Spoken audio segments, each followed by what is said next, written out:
Tetapi saat membuka pintu, sontak kaget. Sosok tersebut udah ada di depan rumah atau di depan pintu. Pak, sontak dari kejauhan warga itu melihat sosok kepulan asap dari di atas makamnya Pak Caca tersebut. Sosok kepulan asap lama kelamaan itu menjadi sebuah pocong. Assalamualaikum warahmatullahi wabarakatuh. Oke guys, di video kali ini kita akan berbagi cerita mistis atau cerita horor yang dialami oleh teman kita yang ada di Sukabumi, Jawa Barat.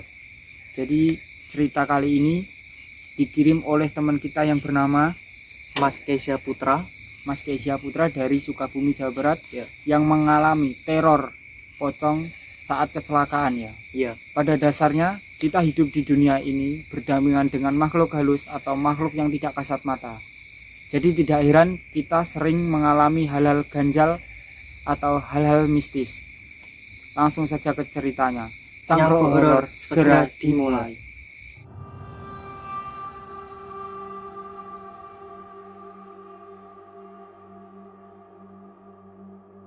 Kali ini saya akan menceritakan cerita dari teman saya yang berada di Facebook. Teman saya ini mengalami kejadian horor. Saat itu pada hari Minggu pada tahun 2002, saat Mas Keisha Putra atau bisa dipanggil Putra aja ya. Iya. Mas Putra itu ya sedang beraktivitas biasa sama warga-warga sekitar. Pada saat itu jam 7 Mas Putra itu pergi beli bubur di daerah sekitar rumahnya atau bisa dibilang pasar lah, sama warga-warga sekitar. Banyak lalu warga aktivitas pagi hari itu. Dan ada dua petugas kereta api yang menuju ke arah kerumunan warga tersebut atau ingin menanyakan sesuatu lah. Dua petugas itu. Lalu ada seorang pemuda atau yang biasa dipanggil Mas Cacu. Mas Cacu. Iya. Mas Cacu itu datang dari arah mana nggak tahu, mungkin Mas Cacu itu datang dari arah stasiun atau rel kereta api ya. Itu mau nyebrang ya? Enggak, itu udah dari tempat kejadian. Dari tempat kejadian Mas Cacu itu mengetahui terlebih dahulu bahwa ada orang meninggal kecelakaan di rel kereta api tersebut. Dan Mas Cacu itu sempat bilang begini, zaman sekarang orang udah nggak punya iman, bisa-bisanya bunuh diri dengan cara seperti itu. Mas Cacu itu menggeletuk di hatinya itu loh, bilang itu. Setelah itu Mas Cacu tuh pergi ke gerombolan warga tersebut yang ada dua petugas kereta api itu seperti ya kan. Dan dua petugas kereta api tersebut menanyakan alamat kepada warga-warga tersebut, menanyakan kepada Pak Sabar lah, bisa dimaaf Pak Sabar, penjual bubur tersebut, menanyakan seperti ini, Pak, apa benar di sini rumahnya Pak Caca? Saya mendapatkan informasi alamat Pak Caca dengan apa Cacu? Caca itu anaknya. Pak Caca, Nama samaran ya? iya. Mendapatkan informasi alamatnya dari dompet yang saya temukan. Terus Pak Sabar ini menunjukkan adanya Cacu, anaknya tersebut. Oh, kebetulan Pak, ini ada anaknya Pak Cacu. Sontak kan kaget Cacu kan. Maksudnya ada anaknya Pak Caca. Sontak si Cacu kaget, lalu menanyakan kepada petugas tersebut. Loh, emangnya ada apa Pak dengan bapak saya? Kebetulan saya anaknya. Ada apa dengan bapak saya gitu. Berarti Mas Cacu itu nggak sadar yang meninggal itu bapaknya. Iya. Kemudian si petugas itu memberitahu bahwa bapaknya itu kecelakaan atau bunuh diri di rel kereta api tersebut. Dan Mas Cacu itu shock, dan sama warga-warga itu shock karena mengenal betul dengan Pak Caca tersebut. Setelah itu para warga ada yang pulang ke rumah, ada yang mengabarkan ke seluruh warga sekitar, dan anaknya Pak Caca, si Cacu itu, dan beberapa warga ingin memastikan bahwa itu benar Pak Caca atau bukan gitu ya. Lalu memang benar itu bahwa Pak Caca. Ada beberapa warga yang mulai mempersiapkan alat-alat pemakaman atau entah bagaimana itu dan lain-lain. Pukul jam 8 itu warga itu sempat berunding sih, jam 8. Oke, sebelumnya itu ada warga yang mengetahui keberadaan Pak Caca itu jam 4 subuh. Itu sebelumnya ketemu Pak Caca itu Iya, ya? sebelumnya itu pernah ketemu Pak Caca jam 4 subuh. Dan si warga itu menyapa, selamat siang, selamat siang, selamat pagi Pak Caca, mau kemana subuh-subuh begini? Jawab Pak Caca hanya ingin ke pasar. Oh, mungkin dia ingin ke pasar atau beli apalah itu. Dan si warga, Belanja, gitu. ya, si warga itu udah pergi begitu aja. Setelah itu lanjut ke pemakaman ya. Sekitar jam 8 itu mulai orang-orang pada sibuk dengan aktivitasnya membantu pemakaman kan. Ya. Dan ada dari warga itu yang sempat cekcok sih. Cekcoknya itu karena apa ya? Cekcok bahwa kalau ada korban bunuh diri atau korban yang kematiannya itu secara tragis, itu adat atau apanya di situlah pokoknya tidak boleh dimakamkan di desa tersebut, harus dilarung atau dibuang ke sungai. Itu ada dari kampung tersebut? Iya, adat atau mungkin entah dari mana lah, itu nggak tahu aku. Harus dilarung atau dibuang ke sungai. Itu. Dan warga kan bingung kan, ini mau dimakamkan atau diapa? Makanya mereka bertanya kepada Pak Ustadz. Sebelum Ustadz mengiyakan atau memberi solusi, Pak Ustadz pun mendatangi ke keluarga Pak Caca tersebut, ke anaknya, menantu. Pak Ustadz bertanya kepada ke anaknya bahwa penuturan dari warga tidak ingin dimakamkan di desa tersebut. Dan menantunya pun bilang begini, bagaimanapun juga Pak, ini kan bapak saya juga warga sini juga, yang terbaik lah Pak pokoknya. Pak Ustadz pun semakin bingung, dan Pak Ustadz pun meminta saran kepada sesepuh warga di desa tersebut. Bisa dibilang kayak apa ya, Pak Wola, kami tua apa gitu, pamong desa. Dan Pak Ustadz pun berbicara kepada sesepuh tersebut, dan alhamdulillahnya sesepuh itu mengizinkan untuk Pak Caca dimakamkan di desa tersebut. Ya, di desa itu, karena sebagaimanapun Pak Caca kan juga warga situ, nggak dibeda-bedakan lah. Singkat cerita, jam menunjukkan jam 9, terdengar ambulan itu sudah datang, dan warga berbondong-bondong ingin melihat kedatangan Pak Caca. Dan diturunkan jenazah Pak Caca itu sudah dikafani lah, dan sudah dibungkus rapi itu ya? Ya, sudah dibungkus rapi, dan banyak banget itu darahnya yang keluar dari petinya itu, mengalir itu. Sebagian warga ada yang melihat, ada yang tidak berani melihat. Dan apa ya, sempat viral itu foto Pak Caca pada saat kejadian itu, sempat viral, sempat ada yang ngambil fotonya ya, dan dibagikan di sosial media itu loh. Ada sebagian warga yang melihat itu sampai kepalanya itu pecah, bagian otaknya itu keluar. Setelah itu Pak RT menyarankan agar menghapus foto tersebut biar tidak menimbulkan fitnah kepada keluarga Pak Caca tersebut. Setelah itu jam menunjukkan sekitaran jam 11 atau apa, warga pun berbondong-bondong ingin mengantarkan jenazah Pak Caca itu ke pemakaman. Singkat cerita, tidak ada kejadian apapun sampai 7 hari pun itu tidak ada kejadian apapun. Sampai pada hari ke-8 baru itu ada teror di desa tersebut ya, atau benar, di jalan rel tempat kecelakaan itu? Di desa. Di desa itu ya? Iya benar, ada teror di sini tersebut. Saksi kejadian itu bernama Kang Rian. Kang Rian ini sepulang kerjanya malam ini. Kang Rian ini pulang kerja malam-malam jam 11. Dia itu melewati kayak pangkalan ojek gitu loh, atau bisa dibilang kayak ronda lah, pangkalannya itu kayak tempat ronda. Dan Kang Rian itu lewat itu, ada orang nunduk gini, nunduk aja itu, disamperin lah sama Kang Rian, disapa, halo Pak, ronda sendirian. Dikira termasuk ronda kan, ronda sendirian. Setelah itu sosok tersebut begini, angkat kepalanya, dan kepalanya itu kayak mengeluarkan darah yang sebelah kiri atau yang kanan itu, pecah itu. mengeluarkan darah dan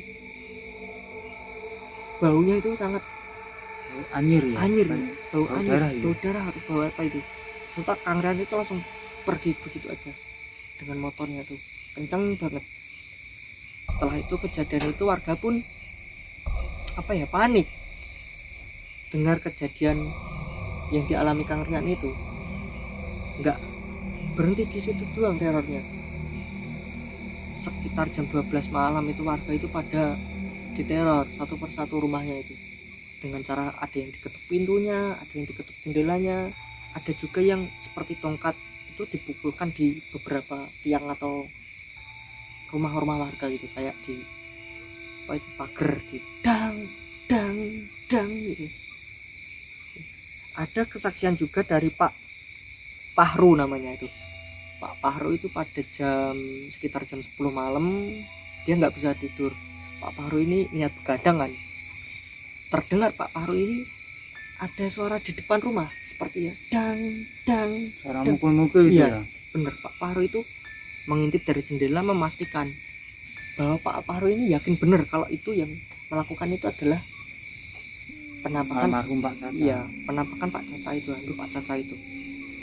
Dan dilihat dari jendela memang benar ada orang yang kepalanya ini pecah dengan memakai tongkat itu memukul-mukul yang Itu kayak pocong gitu atau enggak, itu sosoknya ya kayak manusia itu, tapi ininya udah pecah di bagian badannya itu remuk itu. Dengan jengkelnya atau apa ya, memberanikan dirilah Pak Pahru ini untuk keluar untuk mengusir, tetapi saat membuka pintu sontak kaget itu, sosok tersebut udah ada di depan rumah atau di depan pintu itu.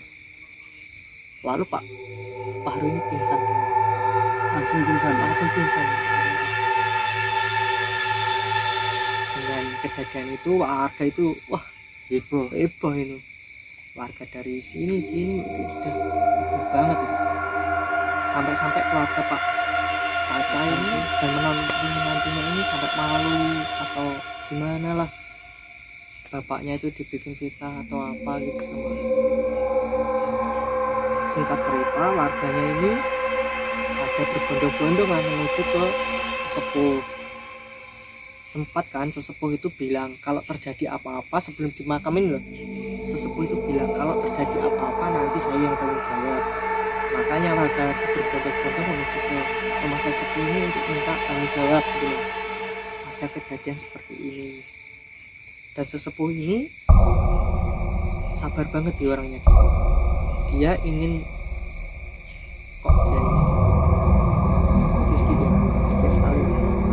dan warganya ini bilang kepada sesepuh tersebut bahwa hari itu juga atau pagi ini juga makamnya Pak Caca itu digali lagi dan dibongkar dan dipindahkan ke desa lain. Inginnya ingin yang diinginkan warga tersebut.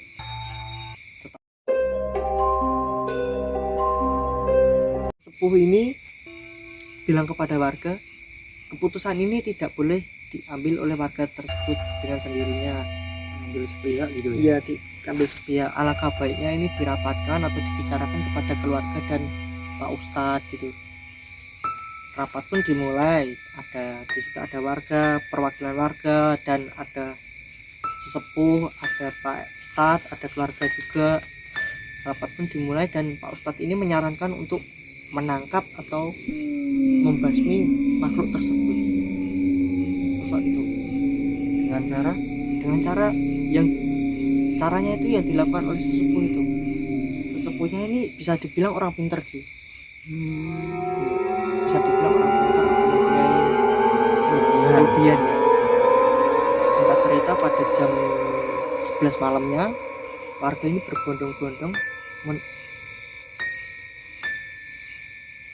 berbondong-bondong menuju ke makamnya Pak Caca pada jam 11 malam. Nggak banyak warga ya, berbondong-bondong itu bareng-bareng, nggak banyak warga, mungkin ada sekitar 10 orang serta Pak Ustadz, sesepuh, dan keluarga, perwakilan keluarga. Itu warganya itu menunggu di dekat makam tersebut. Para warga itu sembunyi di balik semak-semak, dan sesepuh itu menunggu kehadiran makhluk tersebut. Tampak sontak dari kejauhan, warga itu melihat sosok kepulan asap dari di atas makamnya Pak Caca tersebut. Sosok kepulan asap lama-kelamaan itu menjadi sebuah pocong. Jadi sosok pocong. Warga pun itu takut di balik-balik semak itu. Takut semua ini.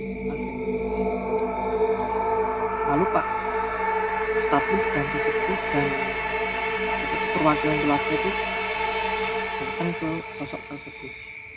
Dihampiri langsung. Iya, gitu. dihampiri. Dan sesepuh itu melakukan ritual-ritual, entah apapun itu ritualnya saya nggak tahu. Dan ritualnya itu membuat si sosok itu panas dan hilang begitu aja.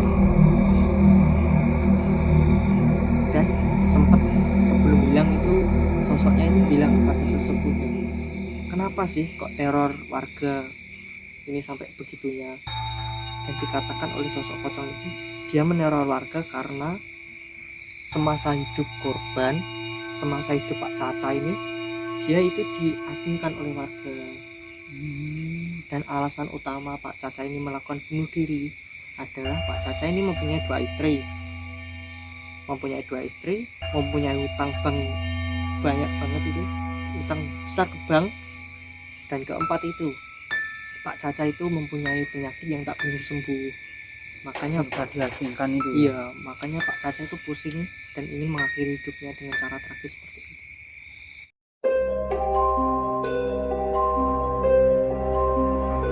Setelah sosok itu menghilang dia, si sesepuh itu dan Pak Ustadz itu kayak memasukkan sebuah botol kecil itu ke dalam makam Pak Caca. Digalilah makam Pak Caca itu dan memasukkan botol kecil, entah itu apa di dalamnya saya nggak tahu, dimasukkan di bibir. Dan setelah itu warga dan khususnya Mas Kaisa Putra ini tidak mengalami kejadian apa-apa setelah dilakukan ritual kejadian malam itu ya. ya. Benar sekali. Udah selesai itu ceritanya.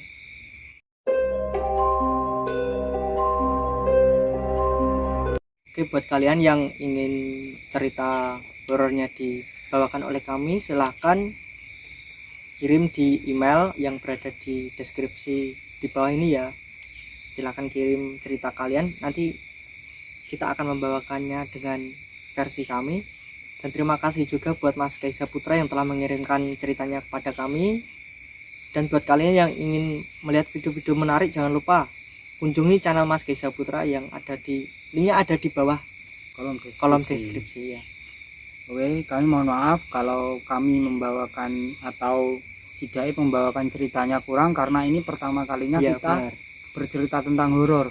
Di video-video kami sebelumnya kami sering explore di tempat-tempat horor ataupun ya pokoknya di tempat-tempat horor. Karena ini musim seperti ini kita nggak bisa explore lagi ya. Oke, terima kasih. Jangan lupa untuk like, subscribe, dan komen. Terima kasih. Assalamualaikum Assalamualaikum warahmatullahi warahmatullahi wabarakatuh.